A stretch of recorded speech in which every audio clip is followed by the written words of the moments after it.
குருமான்னு சொன்னாலே எப்பயும் போல் எல்லா வெஜிடபிள்ஸும் போட்டு ஒரே மாதிரியான டேஸ்ட்டில் தான் குருமா சாப்பிட்ருப்போம். காராமணி குருமாவை சாப்பிட்ருக்கீங்களாங்க? இல்லைன்னா இப்போவே வீடியோ சேவ் பண்ணிவிட்டு இன்றைக்கே செஞ்சு பாருங்கள். இதுக்கு ஓட்டம்ப அளவுக்கு காராமணி 6 மணி நேரம் ஊற வச்சு எடுத்துக்கலாங்க. இதை அப்படியே குக்கரில் சேர்த்துக்கலாம்.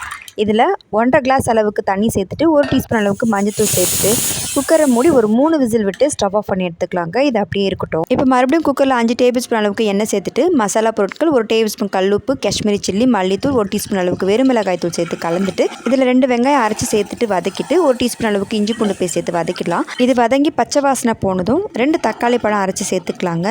இதையும் வதக்கிட்டு வேக வச்ச காராமணியை சேர்த்துக்கலாங்க. காராமணி வேக வச்ச தண்ணியோட சேர்த்துக்கோங்க. இது அப்படியே 1 நிமிஷம் கொதிக்கட்டும். அதுக்குள்ளே தேங்காய், கசகசா, பட்டை, லவங்கம், சோம்பு, உடச்ச கடலை சேர்த்து நல்லா பேஸ்ட்டாக அரைச்சிட்டு இதில் சேர்த்துக்கலாங்க.